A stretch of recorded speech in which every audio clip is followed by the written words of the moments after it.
sneeze and sneeze. He'd put his nose in the air very hoitily and dance about the room, flipping up the tails of his coat. The red coat minuet, he called the dance. Come and dance the minuet, dear lady. Ellen would pick up her skirts and dance with him, holding her hands high, pointing her toes and tossing her head as if she were a Tory lady, wearing a big white wig. When they finished the minuet, they'd whirl about the room until they fell back laughing in their chairs to catch their breath. It was fun to do silly things with Grandfather. Ellen's father had never played like this. He had been so very serious. Sometimes Mother would dance too, pretending a wooden spoon was an ivory fan. It was good to see her laugh after all those months of worry. Now, in the early morning half-light, Mother pointed up to the ceiling. Be very quiet, she warned. Someone may be awake up there and hear us talk about the bread. We must be very cautious. They stood still and listened.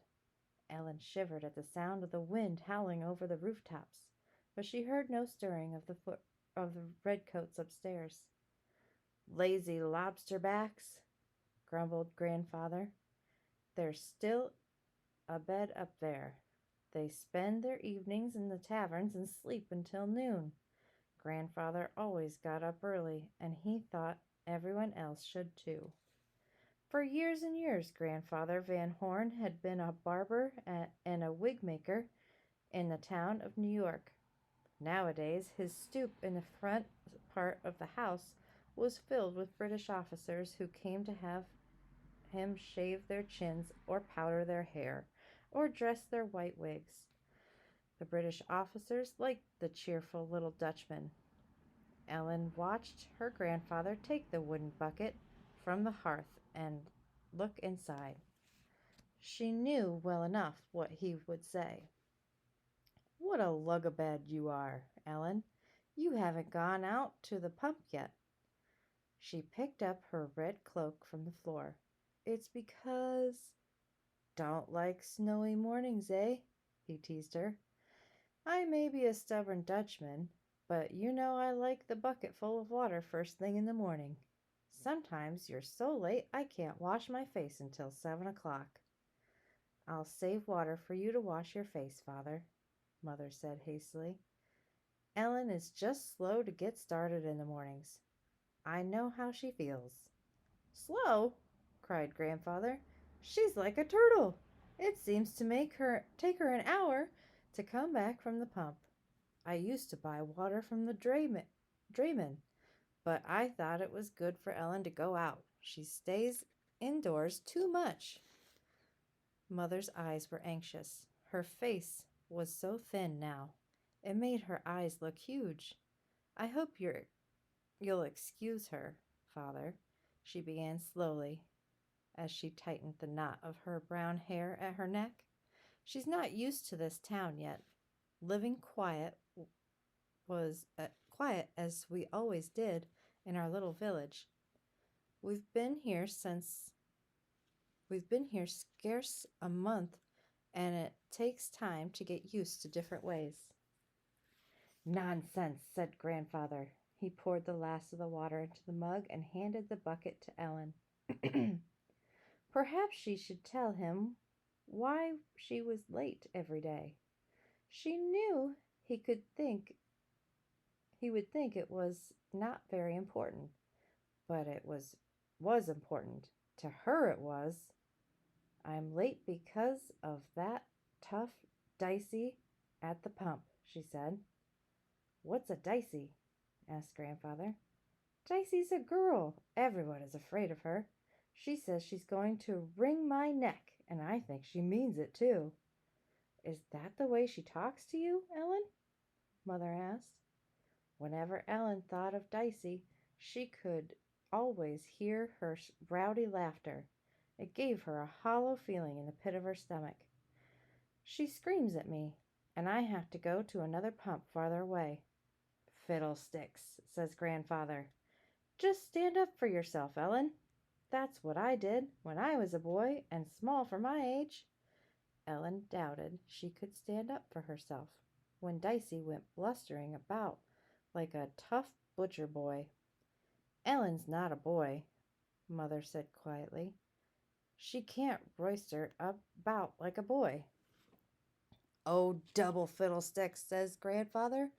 I'm impatiently. She could talk back to that little girl at the pump. Dicey's not a little girl, Ellen protested. She's bigger than I am, and she's mean. Talk back to her anyway, Ellen, Grandfather urged her. Don't be so meek and mild. Mother seldom spoke sharply to anyone, but now she folded her arms and looked at Grandfather. Her father wanted Ellen to be ladylike, she said. You remember my husband was a schoolmaster, college educated. He knew all about training children.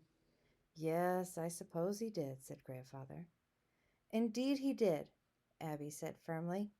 He was very pleased with Ellen's quiet ways and her pretty manners. Grandfather looked puzzled as he watched her put the loaf of bread on a long-handled shovel. It was plain to see that he didn't understand his daughter. She looked so much like him, and yet they were so different. Well, Abby, he said, your husband was a good man, a very good man indeed. But, he reminded her, Ellen can have pretty manners and still be bold when she needs to be. She can learn to stand up for herself. Not like a boy, Ellen repeated her mother's words. You know I can't fight back like a boy. You don't have to fight back with your fists, said Grandfather impatiently. Use your brains. Ellen, you're a smart girl. Bluff her, stare her down, get your friends to join you, and chase away the bully. I just don't see how I could do that, Ellen said. Her big brother Ezra often said to her, Don't be so scared, Ellie. Just talk back to people. You're too polite or timid or something. Ezra was a carefree boy with auburn hair and a wide smile, like Grandfather's. He'd talk back to anyone, even the captain of the village militia.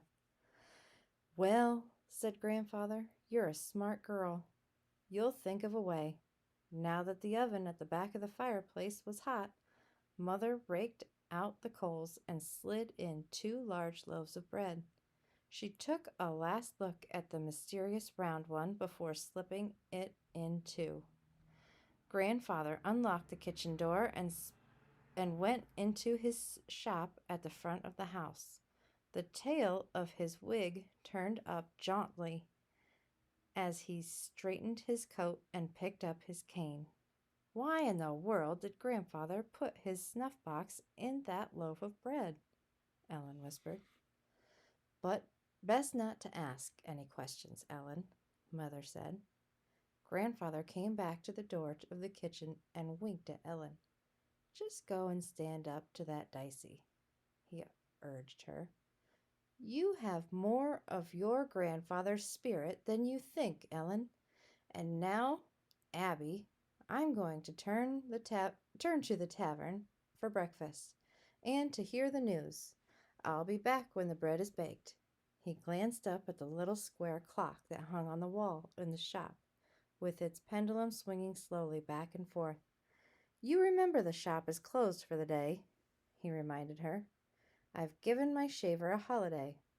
The young man, Alexander, who lived in the attic and who helped Grandfather in the shop while he learned to be a barber, had gone off last night to visit his family. Grandfather gave Ellen a big smile. That girl Dicey sounds like a bully, he said. She'll back down if you just stand up for yourself. Ellen wasn't so sure of that. It may have been true when Grandfather was a boy, but she knew it wouldn't work now with a tough girl like Dicey.